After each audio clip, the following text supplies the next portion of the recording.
Fala galerinha, então aqui a gente está para mais um vídeo no canal e hoje o tópico vai ser os filtros, um tópico que acaba gerando bastante dúvida aí para a galera, então a gente vai acabar desmistificando esse parâmetro que o pessoal tem bastante dificuldade. Então a gente tem alguns tipos de filtro para aquário. Os filtros eles não se restringem a um único modelo. Então aqui eu apontei 6 modelos principais, que é o filtro interno, ele fica dentro do aquário, filtro externo, canister, filtro de coluna ou de cascata, filtro de esponja, filtro submerso de fundo e o famoso SUMP, que a gente vai estar vendo agora nos próximos slides. O filtro interno, para quem não viu as videoaulas anteriores, veja porque a gente mencionou os parâmetros de filtragem. Então lá eu abordei cerâmica, carvão ativado, perlon. Então é importante entender a finalidade do filtro, mas para isso é importante ver as aulas anteriores para a gente escolher o filtro ideal. Então o filtro interno ele fica dentro do aquário. Qual que é o conceito? Aqui, por exemplo, esse filtro aqui da imagem, existe um cabeçote aqui em cima, que é uma bomba acoplada ao filtro. Então essa bomba do tipo recalque ela vai puxar a água do aquário geralmente por trás, também pelos elementos filtrantes, e ela vai expelir na parte frontal da bomba. Passa a instalação, e o pessoal geralmente coloca em aquários de pequeno e médio porte. Qual que é uma das desvantagens? Como ele fica na parte interna, eventualmente se você tem peixes pequenos, eles acabam sendo sugados aqui pelo elemento filtrante. Então, dependendo da espécie que você tiver no aquário, eu não recomendo. E também não pode ficar muito perto do substrato, porque se a areia ficar muito perto aqui da zona de recalque, ele vai acabar sugando a areia e a areia eventualmente pode entrar no impeller e travar o motor. Então também não é o ideal. Como a gente entendeu nas videoaulas anteriores, a filtragem no aquário é a gente fazer toda a zona de nitrificação. A gente vai transformar a amônia tóxica em nitrato. Esses filtros aqui, é, que a gente está vendo aqui no slide, eles funcionam mais como uma espécie de oxigenador mesmo. Ainda mais se você instala, né, a gente vai entender nas próximas aulas, se você coloca ele na tensão superficial da água, ele vai acabar gerando ali uma certa turbulência e a incorporação de oxigênio dissolvido vai aumentar. Mas para aumento de colônia de bactérias, para transformar a amônia em nitrato, não tem tanta eficiência não.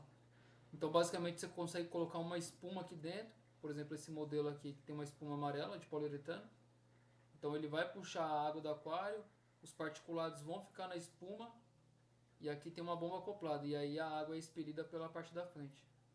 Também pode vir uma mangueira acoplada, caso tu queira gerar alguma micro bolha aqui. Então esse é o fundamento do filtro interno, fica dentro do aquário. A gente tem também o filtro externo do tipo canister. Esse daqui a tecnologia já é um pouquinho mais robusta. Por quê? Como o nosso objetivo criar bactérias que façam a nitrificação, ele já tem um maior espaço para colocar as mídias biológicas.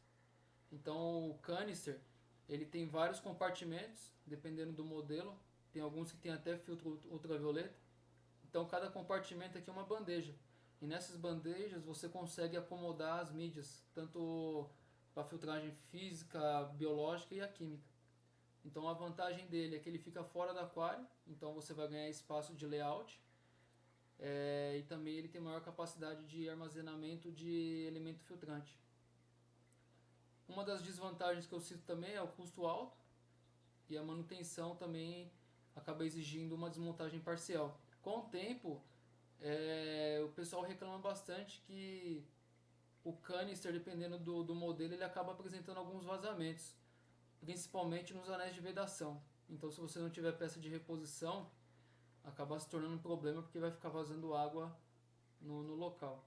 Então, ele puxa a água do aquário pelo filtro e aí passa pelas diferentes mídias filtrantes, tanto a mecânica, a biológica e a química, e retorna a água limpa para o aquário. Então, ele, mais ou menos esse terceiro modelo aqui, Ele tem um fluxo ascendente e descendente. Ele desce, a água desce, passa pelos elementos e retorna para o aquário de volta. Então ele já tem uma bomba aqui acoplada que faz todo esse trabalho.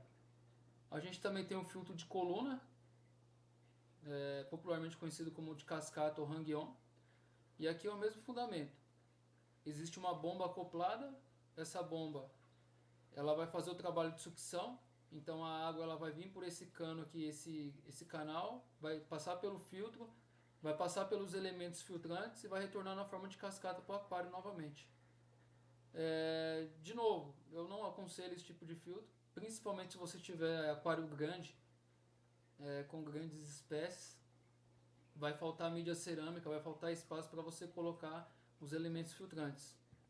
Para aquário de pequeno e médio porte talvez funcione, mas o espaço dele é muito pequeno e então tu vai acabar tendo algum problema de amônia e nitrito eventualmente. Então, como citado, ele não tem eficiência em aquários grandes. Por outro lado, se você coloca em um aquário pequeno, como ele fica acoplado na parede do aquário, a cascata ao cair em cima da tensão superficial acaba também aumentando a oxigenação do aquário. Então, uma das vantagens que eu consigo citar é a melhora na incorporação de oxigênio na água. Coloquei aqui como modelo também o filtro de esponja, ou sponge filter. Assim, popularmente, só se a pessoa não tiver nenhum conhecimento técnico mesmo ou for muito iniciante para comprar um equipamento desse. Geralmente quem usa isso daqui é os próprios lojistas, né, para redução de custo. Então, ele só vai fazer retenção de particulado aqui. A zona de criação de bactérias aeróbicas para fazer a nitrificação aqui é muito pequena. Então esse filtro aqui eu não recomendo de jeito maneira. Então ele não tem filtragem química porque a gente não consegue colocar carvão ativado nele. É basicamente uma forma de segurar ali um resto de ração ou algum eventual dejeto que acaba passando aqui pelas espumas. Um filtro que acabou em desuso é essa espécie de filtro submerso aqui de fundo. Antigamente o pessoal usava muito ele, com o compressor de ar acoplado. Tem essas placas aqui para a criação de bactérias aeróbicas. Só que também a área é muito pequena e como a tecnologia das cerâmicas acabou surgindo, então esse equipamento acabou sendo retirado aí, principalmente das lojas. É muito difícil encontrar algum aquário que ainda utilize esse sistema aqui. Então a gente chega em um dos principais filtros para aquário de água doce marinho, que é denominado como SUMP. O SUMP ele consiste em um aquário fora do seu aquário principal. Resumindo, tu tem um display principal, que é o seu aquário maior, e embaixo ou nas costas do aquário, o pessoal chama de cesto travado, você acaba tendo um segundo compartimento ou um segundo aquário. Como a área é muito maior, tu acaba favorecendo a criação e o aumento o aumento da capacidade para armazenamento de mídias. Então a água do aquário principal ela transborda para o SUMP, ela passa por diferentes compartimentos como mídias, as mecânicas, a biológica e a química, e eventualmente tu consegue colocar alguns equipamentos auxiliares, como skimmers, aquecedores, reatores de CO2. E por fim a água filtrada é bombeada de volta para o aquário através de bombas de recalque. Algumas das vantagens: o SUMP ele tem grande capacidade de filtragem e personalização de acordo com o usuário.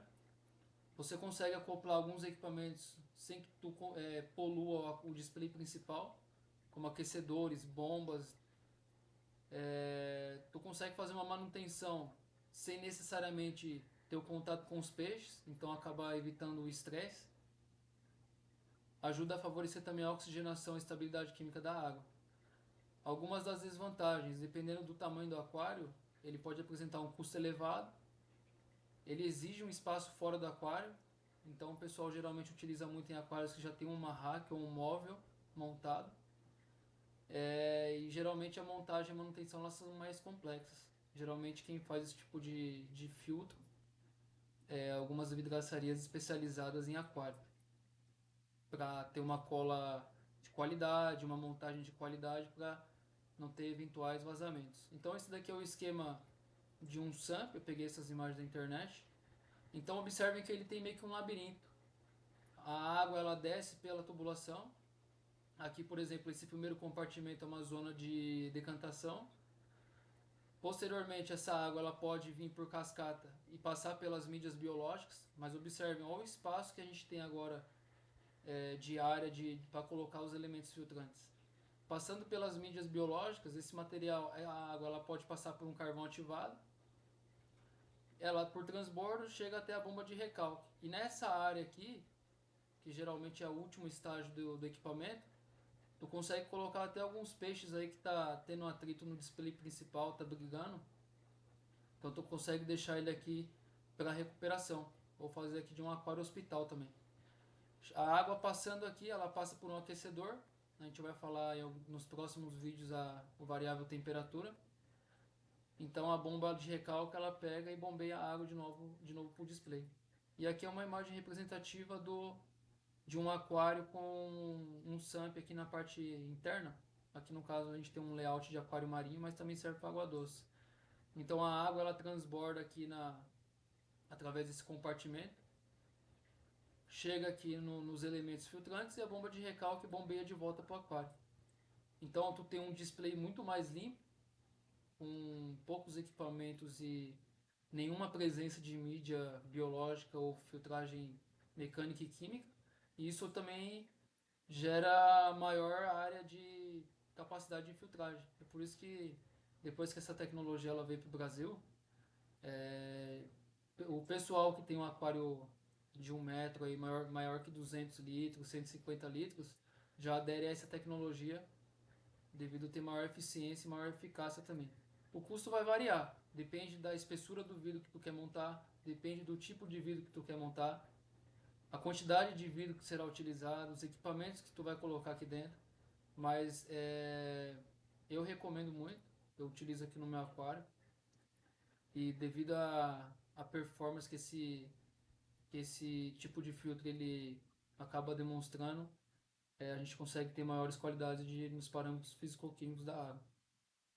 Então, o vídeo aí foi apresentar as principais ideias de filtros aí. Se não se inscreveu no canal, se inscreva, ativa o sininho, dê aquela curtida. E os próximos tópicos vai ser iluminação e o ciclo do nitrogênio. Valeu!